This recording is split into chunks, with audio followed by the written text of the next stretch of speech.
Good afternoon, folks, and thanks for joining us. Welcome to Kickin' It with Tim and the Mechanic. I'm Tim. He's the mechanic. Brendan Cuttino, how are you doing today, sir? Doing good, man. Ready to talk some kickboxing with you. Absolutely. And I want to ask you, are you, after a big Thanksgiving weekend, are you still looking like this? Man, I'm always looking like that, man. Yeah, Always looking right. at that. At least in my mind, I am. Yeah, right. I was looking at this. I was like, dude, this guy looks buff. This is looking good. We had big Black Friday sales over the weekend. Make sure to check out the store below. Get some Kickin' It merch. We got some Brandon Cuttino exclusives, all that good stuff. But Mr. Cuttino, next time we are here, 2 weeks away, we got our annual awards for 2022 for kickboxing. So I want to throw it out to the people. Please leave in the comments down below. Let us know for 2022, Fight of the Year, Knockout of the Year, and Fighter of the Year. Let us know who you like in those ones. Who make sure, like, you know, let us know if we missed any of them or anything like that. But when we're here for 2 weeks, it'll be our 2022 awards. Mr. Cuttino, do you have any leads? Do you have any hints as to who we're looking at? I'll tell you this: my knockout of the year most likely is is probably from Infusion. I got two of them on my mind, so I'm just putting it out there. Man, it's good. It's a tough one to pick because I think a lot of the big names got one win and one loss. Like there wasn't a lot. Like it's actually going to be a tough pick. So I don't think anyone's going to be happy with what we pick because we're going to be leaving somebody behind. It's going to be a controversial pick in 2 weeks, right? Yeah. I mean, but hey, that's the beauty about this, man. We get to have this talk about it, this nice big long debate. That's true.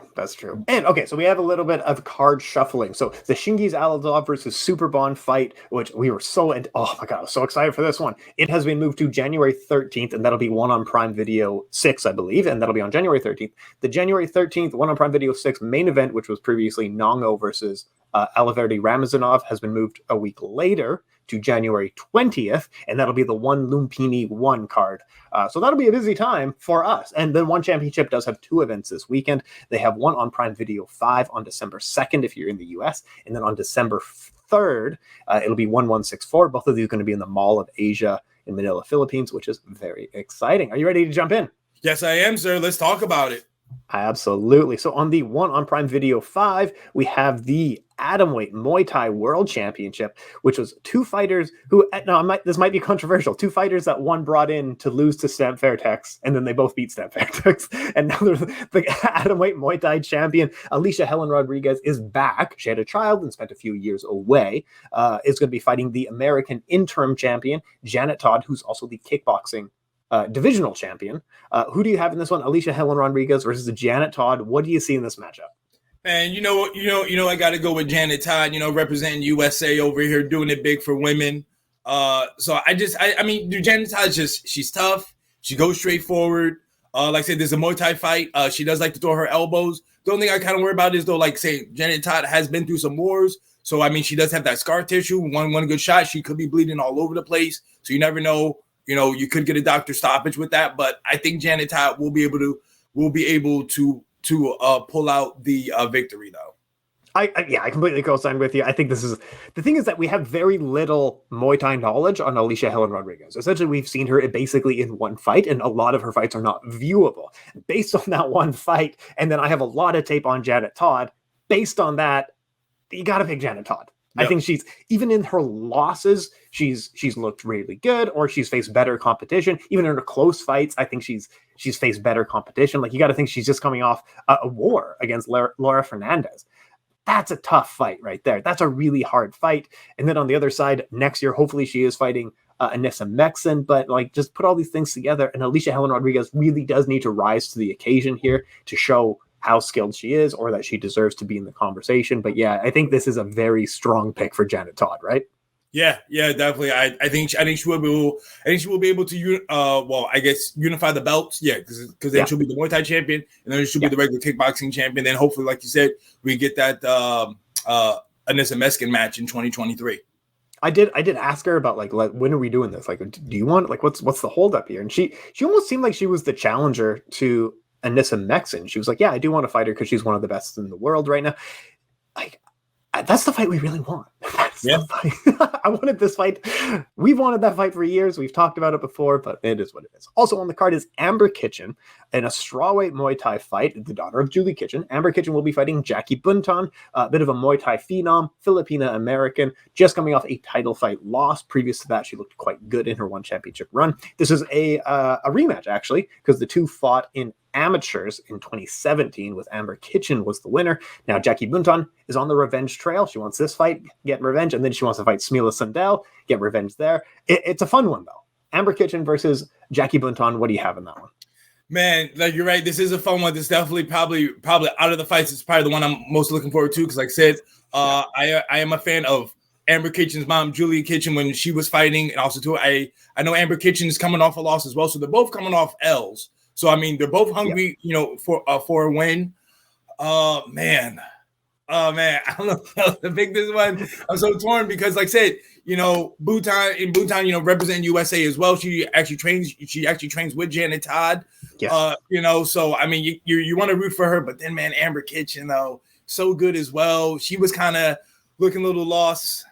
Man, you know what? I think I'm gonna go with Jackie. Go with the revenge tour, just like I did with Sidichai. I think Jackie's gonna get the job done this time as a pro.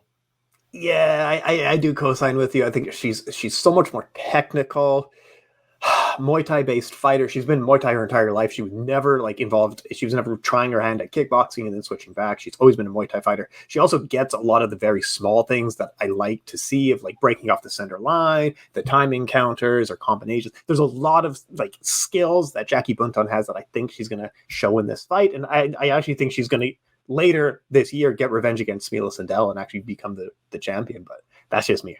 I'm a fan here. The next day, 1164, because that's all the kick on that card. We have the flyweight Muay Thai World Championship, World Grand Prix final. And we have Superlek Kiet Mokau is going to be fighting Pampayak Jit Muangdong. Both of them are coming off 2 wins in one championship previously. One was an alternate. Superlek started in the tournament final. Superlek is a strong kicker. And then Pampayak is a rangy southpaw who has power in all of his strikes, but very good at combination striking. This is a fun one. What do you have in this showdown? I'm going with Superlek, man. Like I said, I think Superlek is the more technical fighter. I think he will just have. I think he's gonna be able to use his fight IQ to help him deal with the southpaw, and I think it's gonna be and still because like I said, I think he's gonna use his fight IQ, and also like I said, I think he's just the more technical fighter. Yeah, I agree. There was a reason that we all picked Superlek. Even when Rod Tang was still in this tournament, we all picked Superlek for a reason. Is that he is such he is very. I don't want to be rude.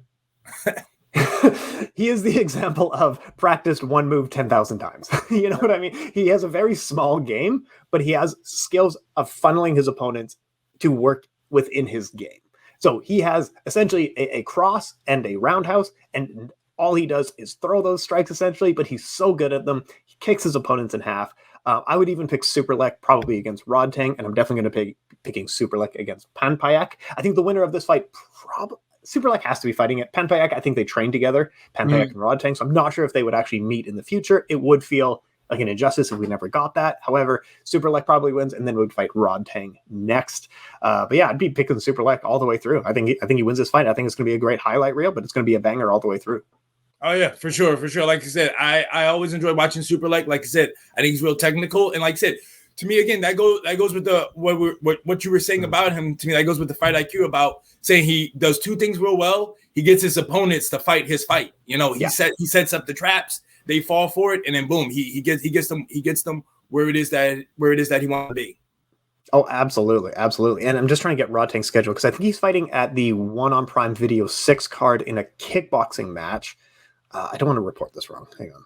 One on Prime Video 6. Yeah, he'll be in a kickboxing fight against Daniel Puertas at flyweight kickboxing. So what Rod Tang has said his plan is that he wants to win a kickboxing title in one championship, and then he wants to switch to MMA. So probably do some kickboxing in 2023. 2024, he's probably going to switch to MMA, although I do hope he fights the winner of this Grand Prix championship, which, as we are predicting, probably is Superlek. However, it's still a great fight. I think definitely sit down and watch it. I was gonna say I think Rodtang just wants a belt. Like I think he just wants a championship belt. Like I think he's gonna be the guy like Stan Fairtex, where it is that he's gonna be doing all of it. He's gonna be doing Muay Thai, he's gonna be doing kickboxing, he's gonna do MMA. To me, that guy just wants to get paid. Yeah. So basically, right, he's gonna take as many fights as he can, and I think he just wants to win a belt in Muay Thai and kickboxing and in MMA to be like the only person who want to say that they did that. They got the triple crown, right? No one's done it. People have done the double, Muay Thai and kickboxing champions, but no one's done Muay Thai, kickboxing, and MMA. Like that would just be an incredible thing if he is able to do that. And he's still young. I mean, he's taken 300 fights. Yep.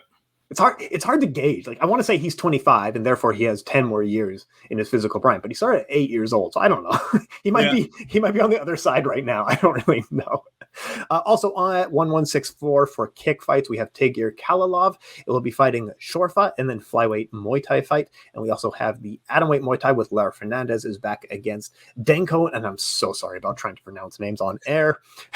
But yeah, so there are some good fights. Anything else that I missed on those ones? No, like I said, I'm looking forward to seeing the atomweight Muay Thai fight with Lara Fernandez. Like I said, because I know she's been on one a few times.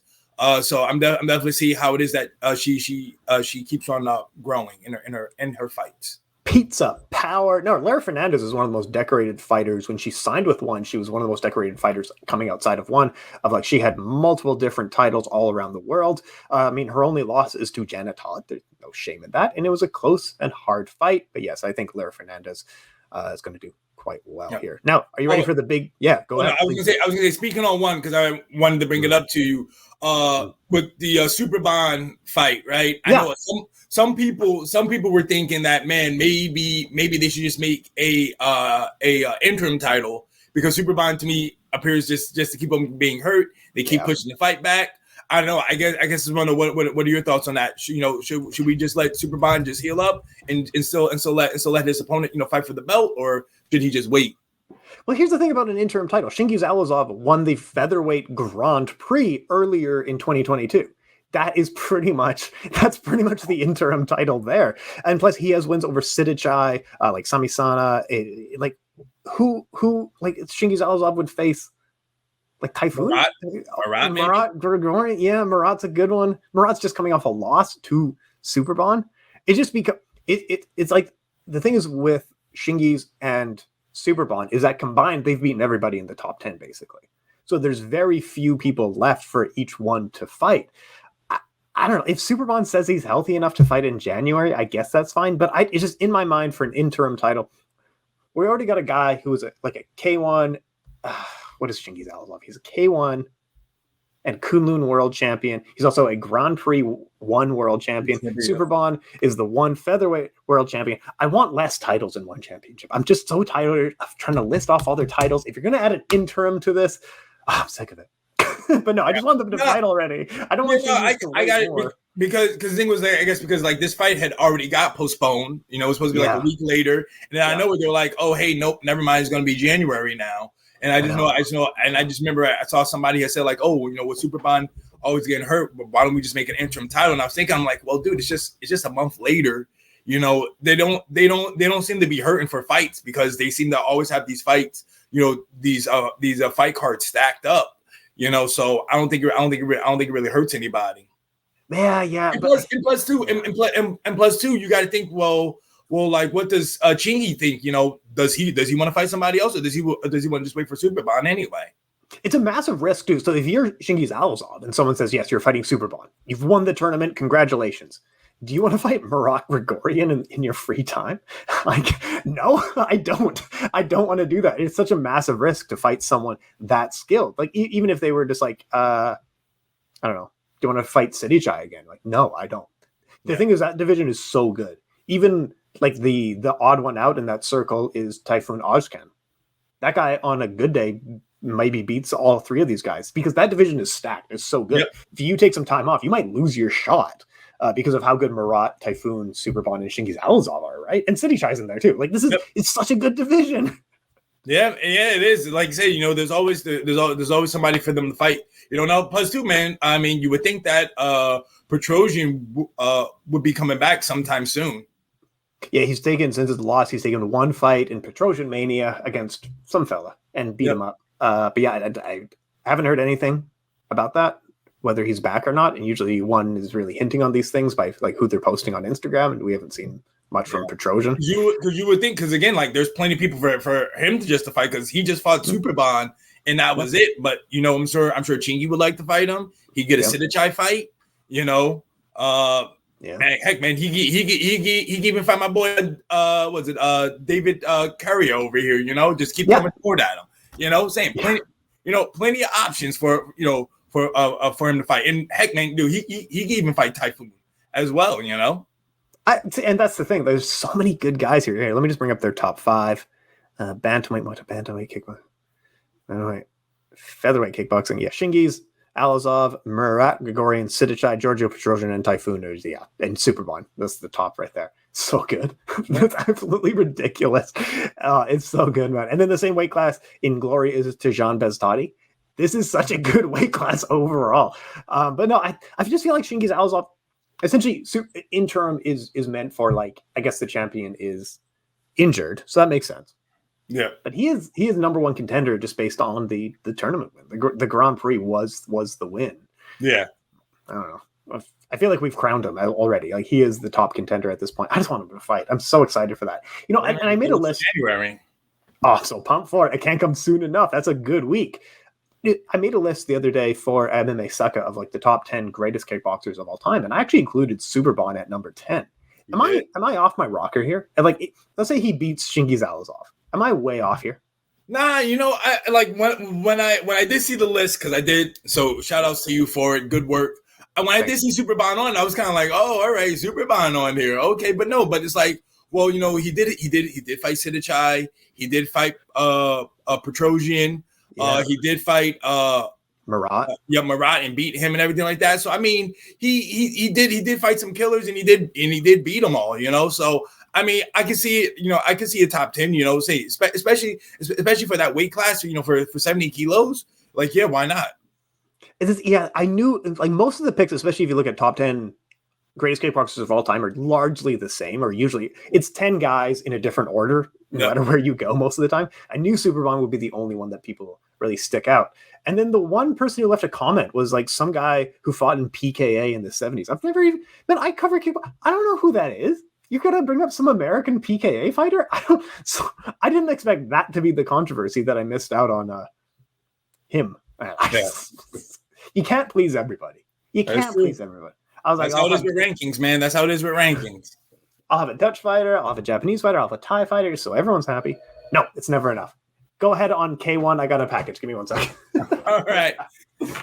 So yeah, guys. So what's going on this weekend is, of course, we got the K-1 event. K-1, of course, being well known for everything like that. Back in the day, usually known for his heavyweights, but now just kind of where it is, kind of more have the lighter weights. But of course, they always come with a packed show. A lot of fights are happening this weekend. I think there's 21. It was. So, I mean, hey, if you guys can watch it, like I said, I know finding Japanese kickboxing can be hard, but of course, the guys at Beyond Kick, they'll usually sometimes have links for you. So always go check those guys out. But yeah, like, really for me though, the number one fight that I'm looking for, which of course everybody knows, is the Akana fight. Like I said, she has a big time fight. Percy, get somebody who's really tough. I think her opponent's from Turkey. So like I said, man, so I'm just looking forward to the Kana fight. That's really the only fight I'm really looking forward to on this card. Everything else, hey man, I know it will be good, but me, man, I'm just here for Kana right now. Yeah, Aurora dos Santos. I think Tapology did have her listed as French, I believe. Oh, I'm sorry. It's not Turkey. You know what it is? I said Turkey was because I follow Kana on Instagram. Her sparring partner is from Turkey, because I've been seeing the Turkish flag. My apologies, guys. I didn't have it in front of me. Now I do. Now I see it. Yes, she is from France. My apologies. Before somebody on the comments comes at me like, dude, what are you talking about? She's French, not Turkish. My apologies. I'm saying you can did wrong me now. I'm did wrong in myself. It was that her sparring partner was from Turkey. So But it's there you go. it's hard. People don't realize if someone leaves you alone on a podcast with video, how hard it is to actually just like keep talking and like you're trying to remember something you saw or you're trying to read something as you're talking. I've done it a few times where I've soloed and just like, it's really hard to. There's no one to bounce off of. Essentially, you're setting yourself up to be like, oh, great question, Tim. Yep. It's so hard to do. But yeah, Aurora Dos Santos. I want to say she was also an infusion champion. And then she lost to Tiffany Musadak more recently, and now she's jumping to Japan to fight Kana. Which did we find out if it was a title fight or not? It's a great fight. It is a great fight. I don't know if there's a belt on the line. Yeah, that's the thing. I don't know. I thought it was. I thought she was defending her belt, but again, like I said, I would like I was telling the people when you were away that how it's kind of hard for us to find stuff on Japan Kickbox. But no. I thought it was a title fight, but I could be wrong. Yeah, and like we're the sources for a lot of people. Anyway, Akihiro Kaneko will also be on it against Kirilang, who's a Muay Thai fighter. Mahmoud Satari, who was the K-1 Grand Prix champion at heavyweight earlier this year, will be fighting Stefan Letushku. And also there were some other champions fighting on the cards, like Yuki Agawa is going to be fighting on it. I believe also Masashi Kimura is going to be fighting on it as well, who's also a champion. And then the main event, the non-tournament main event, will be Gunji Taito against Wang Jialang. So it's going to be a really good fight card. Yes. Japan versus China in the main event, and then in the co-main, which I was kind of shocked. You got you. They basically have two foreigners over there. It's Brazil, and I don't know what flag this is. It's small, but the co-main though, two bangers out here. I'm most likely probably going to lean towards the guy from Brazil. I think somebody most likely is probably going to get knocked out. But are you talking about the Carlos Budayo fight? Yes. Okay, gotcha. His opponent's from Iran, and I assume he's a trainer. It is Iran. I thought so. I thought it was the Iran flag, but man, like I said, it's so small. I'm just like, I think that's Iran, but I don't want to say anything. That's what I'm going to say. I don't know what flag that is. Yeah, I know. It's all good. Sina Kimirian. No, I'm going to guess, and I'll double check this, that him and Mahmoud Satari probably do train together. Sina, yeah, he's Sina Karimian. He is a K-1 champion from a few years ago, if I remember correctly, and Mahmoud Satari. Okay, yeah. So it's going to be a good card. There are 21 fights. Yep, 21 fights. Yep. I had already said that to them. I said, make sure you got your energy drinks ready to go for that. Yeah. It is going to be the whole thing. It's going to be a bantamweight 8-man tournament, one-night tournament, and I think their bantamweight is 117 pounds. It's going to be a banger. Up and down the K1 fights, like there's nowhere wrong on these cards. Like it's just going to be action from start to finish, right? Yep, exactly. Like I was telling them, like I said, usually K1, like I said, it was back in the day, it was known for its heavyweights, but nowadays it's kind of most known for its lighter weights. So that's where it is now. So like I said, man, support it. Like I said, I know most people usually like the heavyweights, but to me, that's where glory is. They're the kind of the king of the heavyweights. While here at K1, they have the lighter weights. Absolutely. K1, that's going to be on December the 3rd. So I think K1 will be all morning, and then you can follow that up with 1164 right after that. I think is the order of those ones. Yeah, there's tons of good fights on that card as well. Now on Fighters First, we have versus Muay Thai now. And I heard about this, but I didn't get a ton of details. But I think we're broadcasting Muay Thai fights now on the Fighters First network. Yes. So guys, like I said, like me and Tim, we are the kickboxing fans over here. We love it. Mm-hmm. We have our kickboxing show on the network, but also too now available on the YouTube channel. Is we're actually going to start showing Muay Thai fights that happen here in the US, I believe out in California for versus Muay Thai. Majority of the fights, I believe, are mostly amateurs. So these are people that you can follow up, from the ground up, and then maybe you might see them, in a one, maybe eventually one day, or a lion fight. But they also I believe do have pro fights on there as well. But it's mostly amateur fights, and I think maybe they might have one or two pro Muay Thai fights on there. That's awesome. More free Muay Thai to share with the world right here on the Fighters First Network. Make sure to check out the store. The links will be down below. We got Fighters First merch. Support the show. Support the Fighters First Network overall. Support Brandon and myself, of course. So K1 and 1 championship this weekend. Am I missing anything? No, and that's it. That's really happening this weekend. Saying just K1 and 1, and then like I said, on our next show when we come back, we'll have that big infusion Abu Dhabi card to break down, and then of course we'll have our year end awards. For the knockout fighter of the year. But remember though, right? When we do fighter of the year, remember people have your women and have your men's fighter of the year as well. You never know. Like I said, you always want to give shine to everybody out there. And of course, you know what? I think maybe I just made it up on the fly. I think we should have an event of the year as well. Which one was the best event, and then we'll go from there. Like you said, like Tim said, throw it out there in those comments, and let us know what you're thinking. So this way, you never know. You could get a shout out on our next show. Absolutely. Hey, let's absolutely jump in. Hey, Brandon, appreciate your time so much, and we'll talk to you in a couple of weeks. All right. Cheers.